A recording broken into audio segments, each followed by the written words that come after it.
There is something I have carried for a long time, and I am only now setting it down. My name is Harold, and I am 98 years old, and I never told my son that I was proud of him. Not once, not in the way that counted. I have had a great deal of time to think about that. When you get to my age, the days slow down in a way that is hard to describe to someone who is still in the middle of their life. You wake up in the morning and the world outside your window is the same world it was the day before, but something inside you has shifted. You start to see things more clearly than you did when you were 50 or 60 or even 80. The noise falls away, and what is left is the truth, plain and quiet, sitting there in the room with you. The truth that sits with me is this. I had a son named Thomas. I had him for 61 years before he passed. 61 years, and I spent most of them believing that love was something you showed through what you did, not what you said. I worked, I provided, I stayed. I thought that was enough. I thought he knew. He didn't know, or if he did, he needed to hear it anyway, and I never gave him that. Thomas was born in 1957, the year I turned 37. His mother, Ruth, and I had been married for 11 years by then, and we had already lost one child in between, a girl we named Eleanor who lived for 4 days and left a silence in our house that took years to fill. So when Thomas came, healthy and loud and full of life, Ruth cried for an hour in that hospital room, and I stood by the window and looked out at the parking lot because I didn't know what else to do with what I was feeling. That should have told me something about myself, but I was 37 years old and I thought I had time to figure it out. I grew up in a house where men did not speak about what they felt. My father was not a cruel man. He was not distant in the way that made you afraid of him. He was simply quiet. He went to work, he came home, he sat in his chair, and on Sundays he took us to church and shook hands with the neighbors. He never once told me he loved me. He never told me he was proud of me either. Even the year I graduated, even the year I got married, even the year Thomas was born and he became a grandfather. He just nodded and shook my hand, and I took that to mean everything was as it should be. I carried that blueprint into my own home without ever questioning it. Thomas was a good boy. He was curious in the way that some children are, always asking why things worked the way they worked, always pulling something apart to see what was inside it. He was the kind of kid who read encyclopedias for fun, who could spend an entire Saturday afternoon building something out of scraps of wood and old wire and whatever he found in the garage. I used to walk past the garage and see him in there, completely absorbed in whatever he was making, and I would think to myself, there is something in that boy. There is something real in him. But I never walked in and said it. I don't know exactly why. Part of it was habit.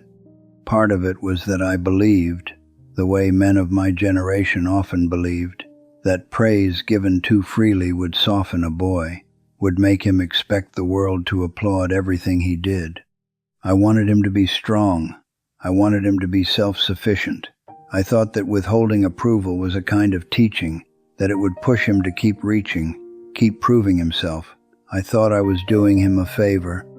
What I did not understand then, and what I understand completely now, is that a child does not interpret a father's silence as a challenge. He interprets it as a verdict.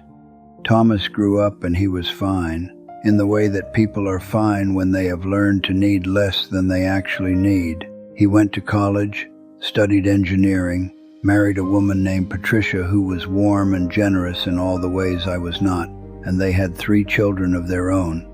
He built a life that was, by any honest measure, a good one. He was respected at his job. He coached his son's baseball team. He called his mother every Sunday without being asked. But there was always something between us, a distance that I kept telling myself was normal, that was just what happened between fathers and adult sons, that it didn't mean anything. We would sit at the same dinner table at Thanksgiving and talk about the weather and whatever was in the news and how the grandchildren were doing in school. And I would look at him across that table, this man who had come from me, who carried my name and my nose and something around the eyes that was unmistakably mine, and I would feel this fullness in my chest that I had no language for. I loved him. I was proud of him. I thought those things every time I saw him. I never said them. There was one moment, I think about it often now, when I came the closest. Thomas must have been in his late 40s, so I would have been in my early 80s, and he had just been named head of his department at work, something he had worked toward for a long time. Ruth had already passed by then, and Thomas called to tell me the news, and I could hear in his voice that he was happy, genuinely happy, and also that he was telling me specifically that it mattered to him that I knew. I said, "That's good news, Thomas. You worked hard for that." He said, "Thanks, Dad." And that was it. That was the whole conversation. I remember sitting in my chair after I hung up the phone and staring at the wall for a long time. I knew, even then, that I had just missed something. I could feel the shape of it, the exact shape of what I had not said, but something in me, some old stubborn thing that had been sitting in my chest for 80 years, could not move, could not push the words out. I told myself I would say it the next time I saw him. I told myself there would be a better moment, a more natural one, and that it would mean more if I said it face to face. The next time I saw him, it didn't happen either, and then the time after that. And then he was 71 and he had a stroke and he was in the hospital for 2 weeks, and I sat beside his bed every day and I still could not say it because now it felt too large, too late, too much like an admission that all the years before had been a failure. He died on a Thursday morning in March. Patricia was there and his children were there and I was there, holding his hand, and he was unconscious, and I leaned close to his ear and I finally said it. I finally told him.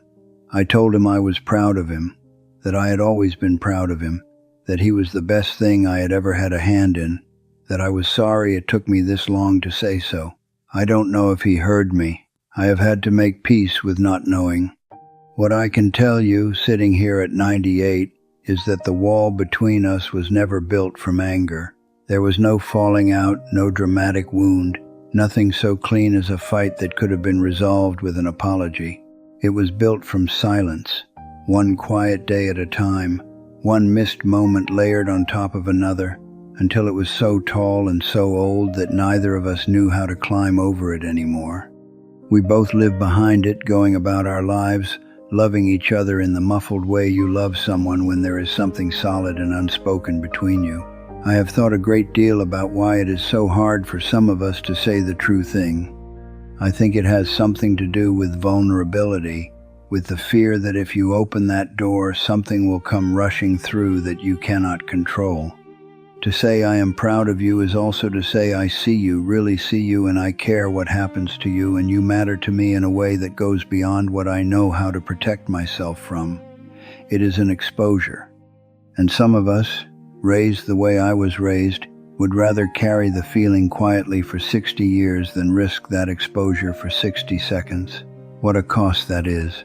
What an extraordinary, unnecessary cost. I am not telling you this so that you will feel sorry for me. I have had a long life and most of it has been good, and I carry Thomas with me every day in ways that are beyond language. I am telling you this because you are, most of you, in the middle of your life.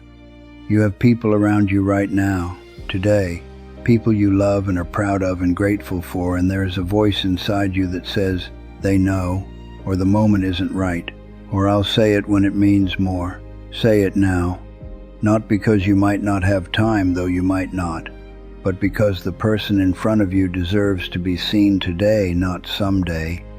They deserve to hear from your own mouth that their life has mattered to you, that the work they have done and the person they have become has not gone unnoticed by the one person whose notice they wanted most.